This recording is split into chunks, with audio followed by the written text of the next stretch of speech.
Ranger does not bark at the old well. He growls like the ground has remembered a secret no one else was meant to hear.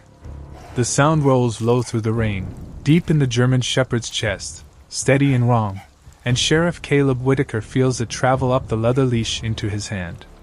It is just after midnight in Briar Falls, Kentucky, the kind of small town where porch lights burn soft, church bells sleep, and everybody knows which floorboards creak in which house. But behind Grace Hollow Church, beyond the cemetery fence and the leaning oak with ribbons tied to its branches, the world feels older. Colder.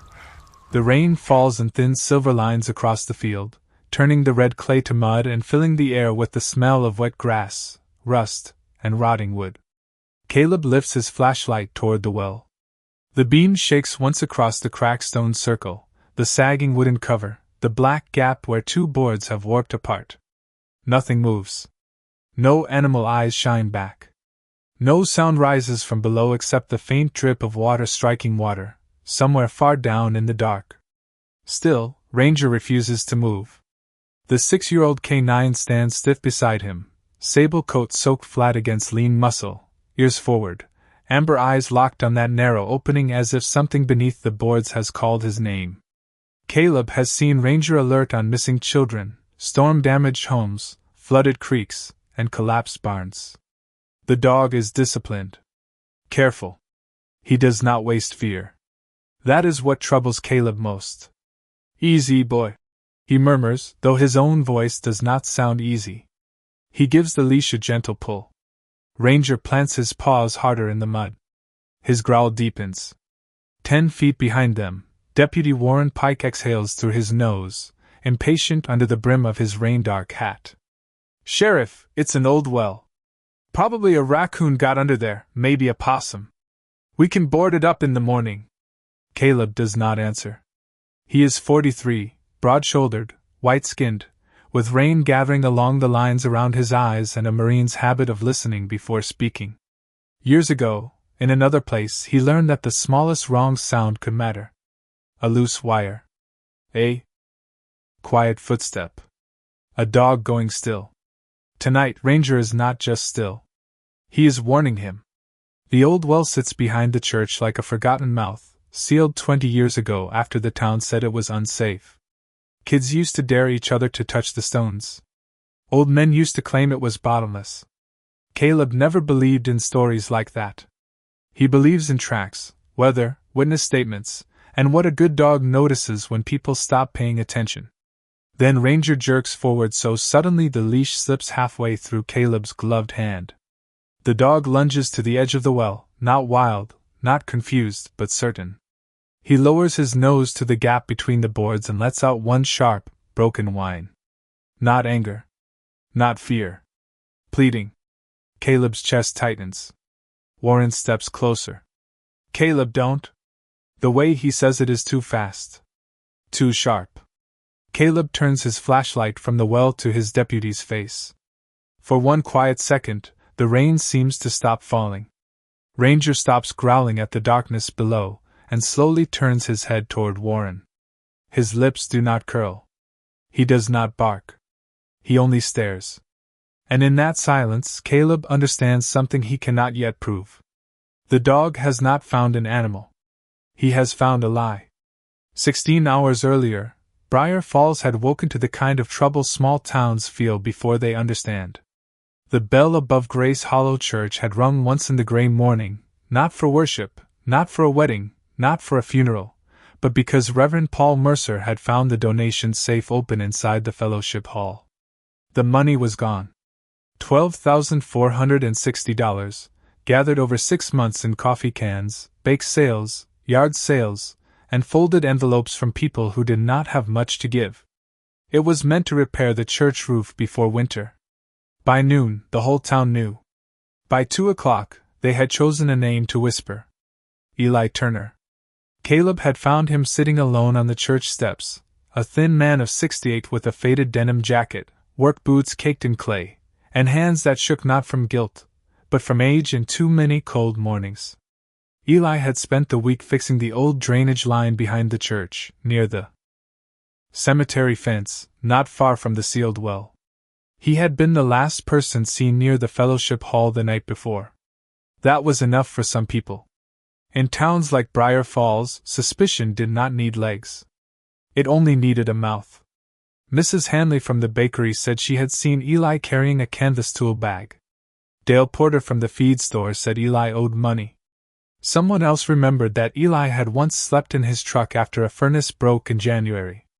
Little facts, harmless by themselves, were gathered like stones and stacked into something heavy. Caleb stood in the hallway outside the church office while Eli looked at the floor.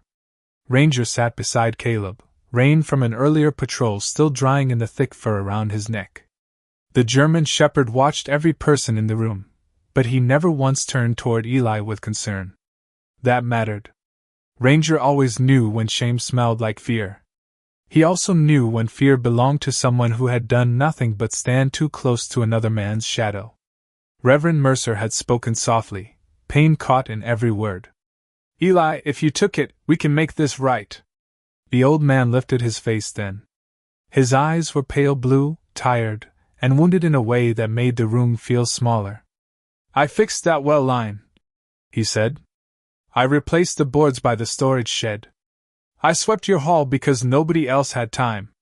But I did not steal from God. No one answered. Deputy Warren Pike leaned against the doorframe with his arms folded, clean uniform, clean boots, clean expression. Too clean, Caleb thought. Warren said the evidence was simple. Eli had access. Eli had debt. Eli had no witness. Caleb looked down at Ranger. The dog was no longer watching Eli. He was staring at Warren's left sleeve, where a faint smear of red clay marked the cuff, the same dark clay found behind the church, where no deputy had any reason to be that morning. Caleb did not ask about the clay right away. Men who carried secrets often hid them better when they felt rushed, and he had learned long ago that silence could loosen more truth than pressure ever could. He only rested one hand on Ranger's head and watched Warren shift his weight in the doorway. The deputy smiled the easy smile he used at school parades and county fairs, but his eyes kept moving, first Eli, then to the church office window, then back to Caleb. Outside, the afternoon had turned dull and heavy, clouds gathering low over Briar Falls, pressing down on the white steeple and the rows of old maples along Main Street. Caleb stepped out to the gravel lot with Ranger at his side. The German shepherd moved slowly, nose low, not hunting yet, only reading the ground the way some men read scripture, patient and exact. Caleb followed him past the fellowship hall, past the rusted swing set behind the church, past the line of folding tables still stacked from Sunday's fundraiser. Every few feet, Ranger paused, breathed in, and moved again. He passed Eli's toolbox without interest. He passed the back door without giving the trained alert Caleb expected. Then he stopped near the cemetery fence, where the grass thinned into red clay and the old well sat beyond the leaning oak. Caleb felt something tighten under his ribs. He had not been back there in years. Nobody liked that part of the property.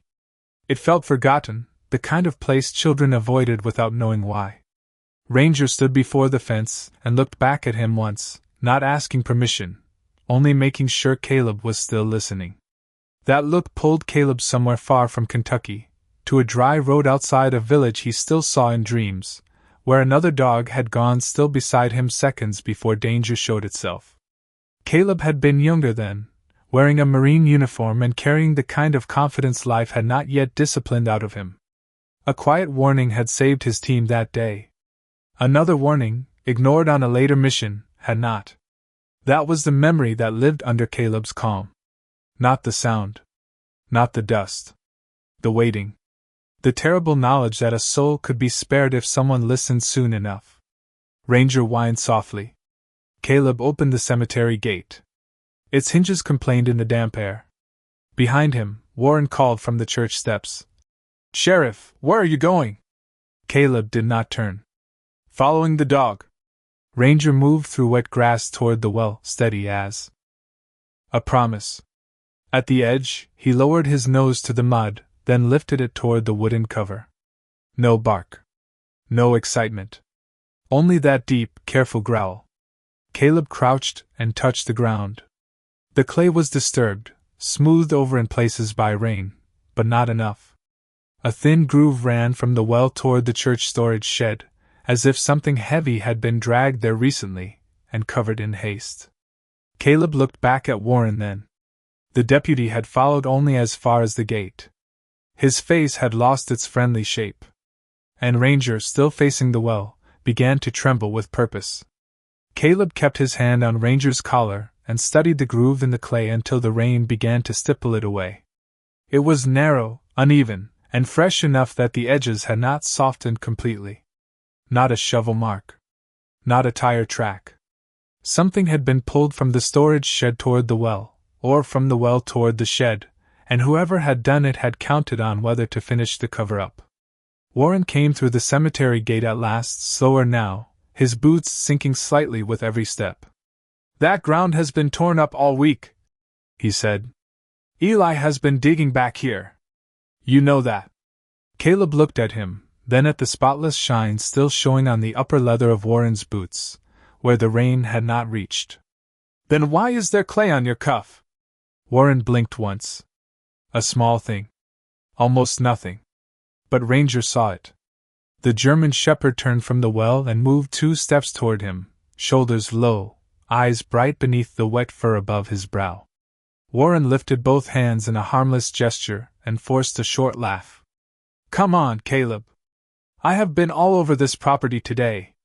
"Not behind the church," Caleb said. "You told me you stayed inside with Reverend Mercer." The wind moved through the cemetery, stirring plastic flowers against old stones. Somewhere beyond the field, a train horn sounded faint and lonely, fading into the hills. Warren's face hardened for only a breath, then softened again into something almost wounded. "I am trying to help you close a simple case before this town tears itself apart." Caleb stood. "Simple cases do not make good dogs." "Act like that." Ranger stepped back to the well and placed one paw against the rotting cover. The boards gave a soft, tired creak. Caleb immediately pulled him away, gentle but firm. "Not yet, boy." The dog whined, then pressed his nose into Caleb's palm, wet and cold, as if asking him to understand faster. Caleb did. But understanding was not proof. He needed witnesses. He needed light. He needed the town to see the truth rise with its own weight. By sunset, word had spread that the sheriff had stopped the arrest. People gathered in small knots under the church awning, whispering with paper coffee cups warming their hands. Eli Turner stood apart from them near the fellowship hall steps, shoulders bent, cap held against his chest as if he were waiting outside a courtroom only God could enter. No one stood beside him. That hurt Caleb more than he let show. Reverend Mercer looked torn between mercy and fear. Mrs. Hanley would not meet Eli's eyes. Dale Porter muttered that money did not vanish by prayer. Through all of it, Ranger sat between Caleb and Eli, calm now, almost solemn. When Eli took one careful step forward, Ranger did not growl. He only lifted his head and gave the old man a soft look that seemed to loosen something in him. Eli swallowed hard. "That dog knows," he whispered. Caleb heard him. So did Warren. The deputy moved quickly then, too quickly for a man with nothing to hide. "Sheriff, we need to secure that well tonight," he announced, loud enough for everyone to hear. "It is a liability. A child could fall through those boards. I already called County Works. They can pour concrete before morning." The crowd murmured, relieved by the sound of a practical solution. Caleb looked toward the darkening field behind the church, where the old well waited under the oak. Ranger rose before Caleb moved. His ears locked forward. His body became still as stone. And then, for the second time that day, he began to growl. Ranger's growl changed the shape of the evening. Conversations thinned. Coffee cups stopped halfway to mouths. Even the rain seemed to listen. Caleb followed the dog's stare across the churchyard toward the old well, where the first wash of night had gathered beneath the oak like a dark cloth. He could hear it now, faint beyond the trees, the far-off rumble of a heavy truck coming down County Road 7. County Works was early. Warren heard it too, and for one unguarded second, relief crossed his face. That was enough for Caleb. Nobody pours a thing tonight, he said. Warren turned sharply. You cannot be serious. Caleb did not raise his voice. I am. The deputy stepped closer, lowering his tones so the crowd would not hear every word. Caleb, this town is scared. The money is gone. A man has been named. That well is dangerous. Let the county seal it, and we can sort the rest tomorrow. Caleb looked past him to Eli Turner, standing under the awning with rain tapping the brim of his old cap. Tomorrow was a merciful word when spoken by honest people. In the wrong mouth, it could bury a life. Ranger pulled once against the leash, not hard, just enough to remind Caleb that truth did not wait politely. The sheriff walked toward the field. The crowd followed at a distance, drawn by fear, curiosity, and that strange human need to witness whatever cannot be undone. Flashlights bloomed one by one in the wet dark. Their beams crossed the cemetery stones, the leaning fence, the red clay path, until the well stood before them, black and patient. The county works truck rolled into the gravel lot behind the church, its amber lights turning slowly, painting the rain gold, then red, then gold again. 2 workers climbed out, confused by the silent crowd. Warren lifted a hand toward them. Bring the forms. We are closing this hazard. No, Caleb said. This time the word carried. Ranger stepped to the edge of the well and lowered his head. His nose traced the warped boards, then stopped over the same narrow split. He inhaled once, deep and careful, and his whole body went rigid. Caleb knelt, shining his flashlight into the gap. At first, he saw only wet stone and darkness. Then the beam caught something pale against the inner wall, not far below the cover. A strip of weathered canvas, wedged against a rusted hook. Caleb's pulse slowed in the way it always did when fear became focus. Reverend, he said without looking back. Did anyone store canvas bags near this well? Reverend Mercer's voice came thin from behind him. No. Not for years. Eli took a shaky step forward. That is not old, he whispered. Caleb turned the light again. The canvas shifted slightly in the draft rising from below. Ranger gave one short whine and pressed his shoulder against Caleb's knee. Warren's boots scraped the mud behind them. You are wasting time, he said, but his voice had lost its strength. Caleb stood and faced the crowd.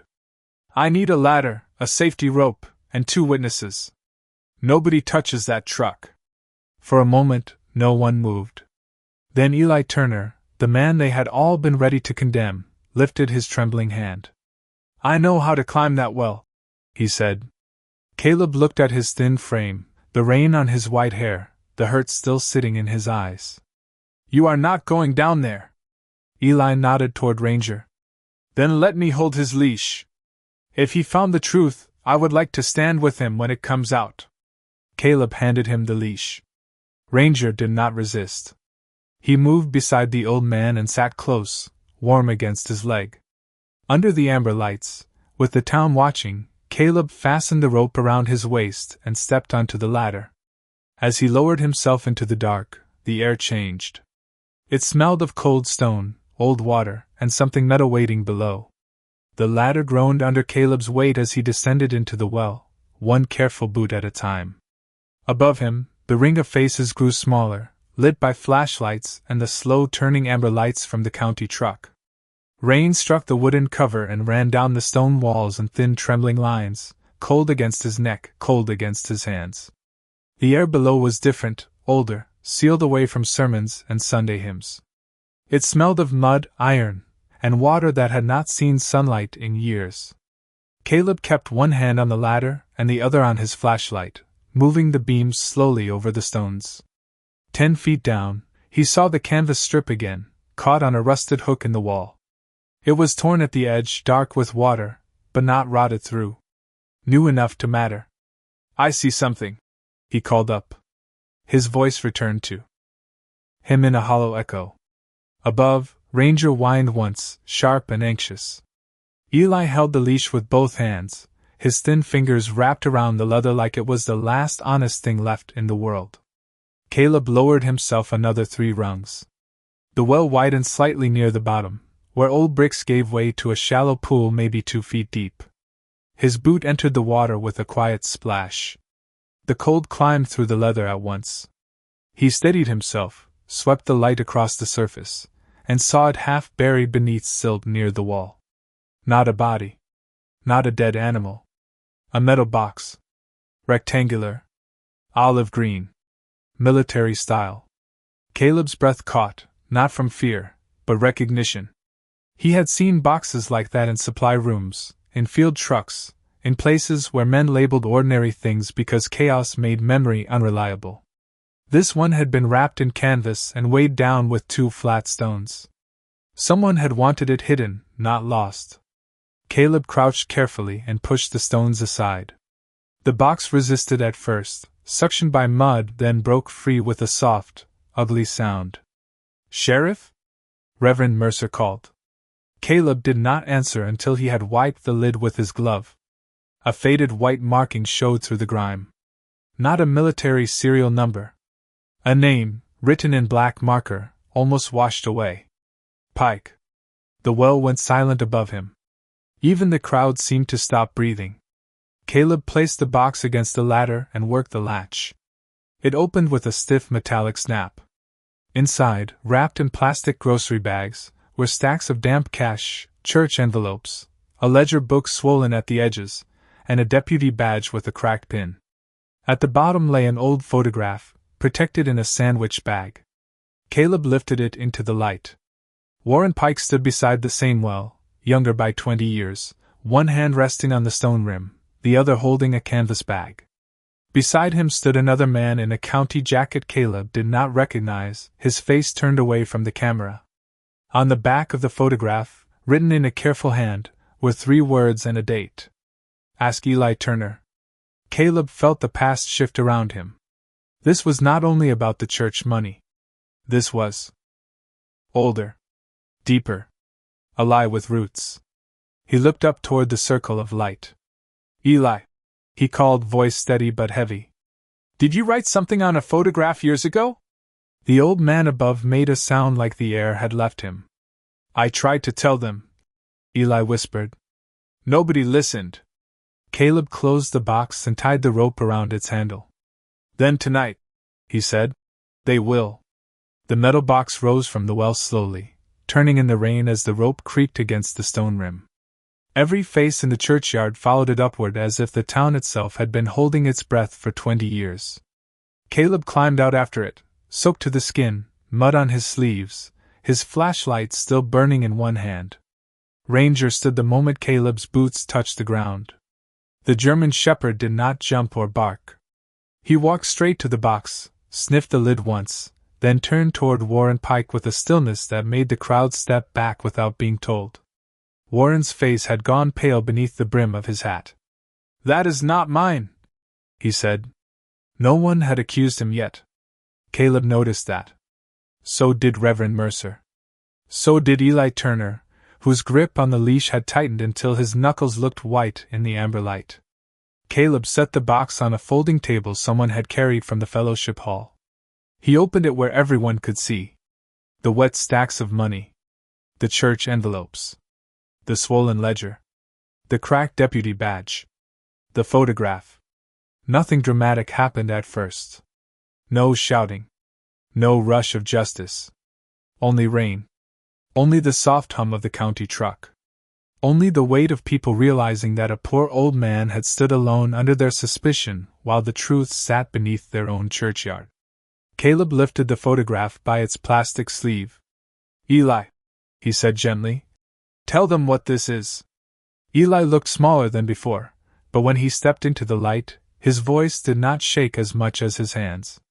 20 years ago, I was hired to repair the stonework around that well," he said. "I came early one morning and saw Warren and another county man by the rim. They had a bag. I did not know what was in it. I only knew they looked scared when they saw me." Warren stared at him. "You are confused." Eli did not look away. "No. I was poor then too, but I was not blind." A few people lowered their eyes. Caleb stayed quiet. Ranger sat beside Eli now, close enough that the old man's knee touched his shoulder. Eli drew a slow breath. A week later, money from a veterans relief fund went missing. Folks said I took it because I had bills. Nobody proved it. Nobody had to. Once people decide what kind of man you are, they stop asking what really happened. Mrs. Hanley covered her mouth. Reverend Mercer whispered something that sounded like a prayer. Caleb opened the ledger carefully beneath the shelter of his jacket. Names. Dates. Amounts. Old entries and new ones, written in the same tight hand. Church money on the last page. Veterans Fund money years before. Caleb looked at Warren, not with anger, but with the sorrow of a man seeing another man choose darkness for too long. Warren Pike, he said, you need to place your badge on the table.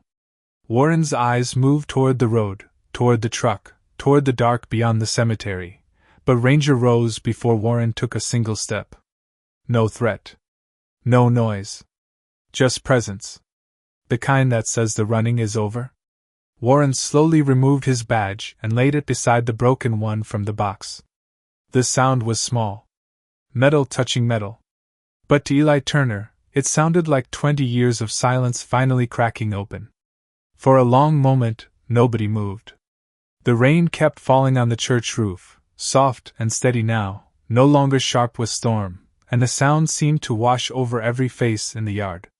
Warren Pike stood beside the folding table with his badge lying in front of him, no longer polished authority, only a small piece of metal under a street lamp.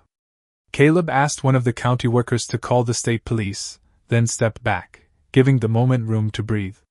He did not need to raise his voice. The evidence had spoken louder than any man could. Reverend Mercer looked at the open box as if it had been pulled not from a well, but from the conscience of the town. The damp envelope still bore the names of parishioners written in blue ink, names of widows, shop owners, veterans, schoolteachers, and children who had dropped crumpled dollar bills into the offering plate because they believed a leaking roof could be repaired by many small kindnesses. Beside them lay the old ledger, its pages swollen, its ink blurred in places but clear enough where it mattered. Dates from 20 years ago. Amounts from the missing Veterans Fund. Initials beside each entry.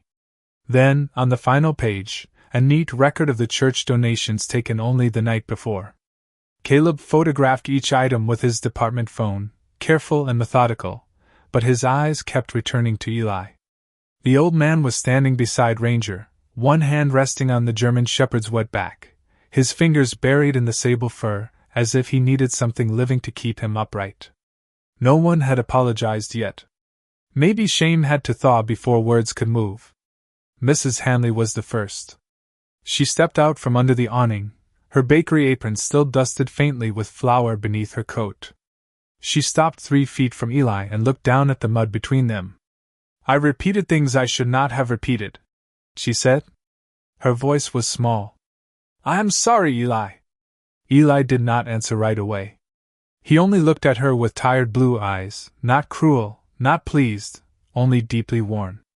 Then he nodded once. Dale Porter came next, twisting his feed store cap in both hands.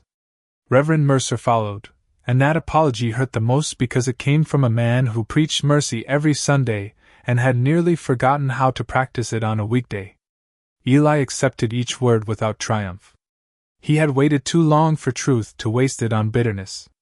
Ranger leaned against his leg through it all, calm now, the growl gone from his chest, the tremor gone from his shoulders. The dog had done what people had failed to do. He had stayed with the one everyone else stepped away from. When the state police arrived 30 minutes later, the churchyard was washed in blue and amber light.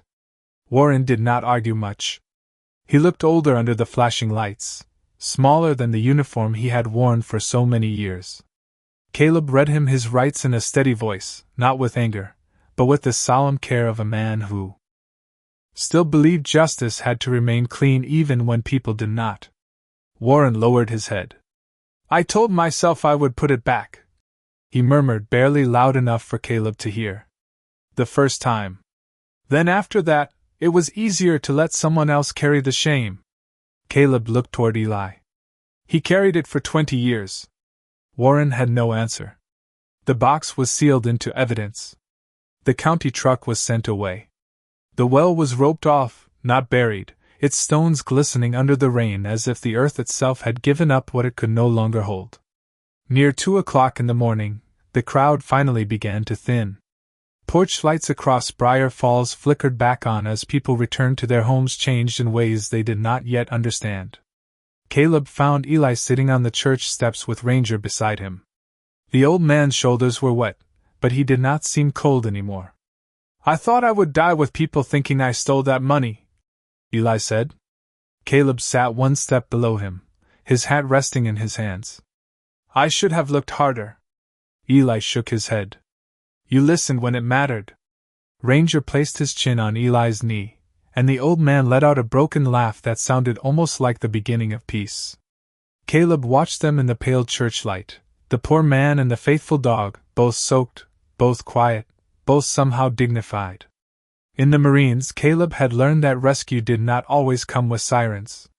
Sometimes it came as a low growl in the rain. Sometimes grace had 4 paws, amber eyes, and the stubborn heart to stand before a sealed place until someone finally opened it. By sunrise, the rain had moved east, leaving Briar Falls washed clean and strangely quiet. Water dripped from the steeple of Grace Hollow Church in slow silver beads, tapping the stone steps where Eli Turner had sat through the last hours of the night with Ranger beside him. The cemetery grass shone under a pale wash of morning light, and the old well stood roped off beneath the oak, no longer a place for rumors, no longer a mouth for buried shame, only stone, wood, and truth finally brought into the open. Caleb Whitaker stood near his patrol truck with a paper cup of coffee, growing cold in his hand. His uniform was still damp. Mud dried along the cuffs of his pants. Ranger sat at his left heel, tired but alert, his sable coat brushed by the first gold of day. The German shepherd looked toward the well, then toward Eli, as if checking that the two things were no longer tied together. State police had taken Warren Pike away before dawn. The evidence box had gone with them, sealed, labeled, and witnessed by more townspeople than any courtroom would ever need. By morning, nobody in Briar Falls could pretend they had not seen what had happened. That was the mercy and the burden of small towns. Everyone knew. Everyone remembered. And now everyone had to decide what kind of knowing would come next. Reverend Mercer unlocked the church doors at 6:45, though it was not Sunday. He did not ring the bell. He simply opened the sanctuary and left it open. One by one, people came. Mrs. Hanley brought warm biscuits wrapped in a towel. Dale Porter brought a new pair of work gloves and left them beside Eli without saying much. The county workers returned, not with concrete, but with fresh boards, caution tape, and a quiet promise to restore the well safely instead of burying it blindly.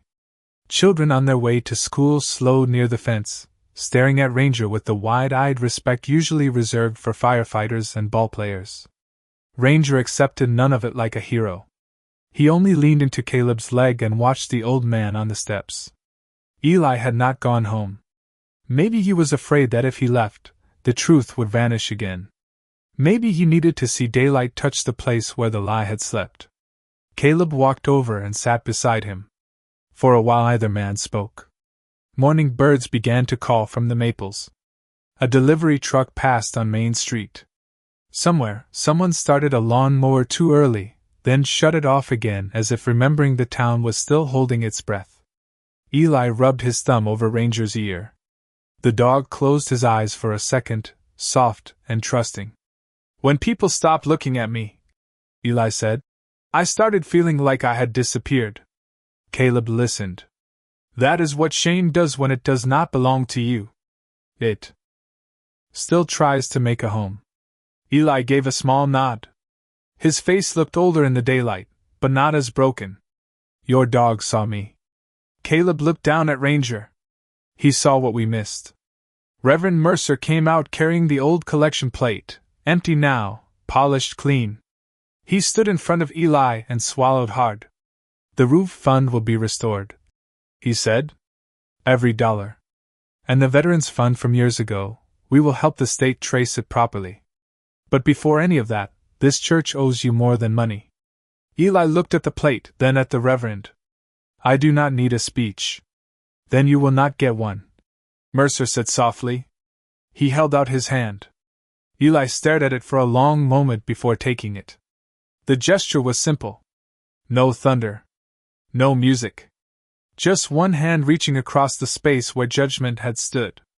Behind them, Ranger rose and placed himself between the two men, not guarding, not warning, simply present. Caleb felt something loosen inside his chest, something he had carried from old roads and old losses, from all the times he had arrived too late. This time, they had listened. This time, a quiet signal had not been ignored. Later that morning, Caleb drove Eli home in his patrol truck.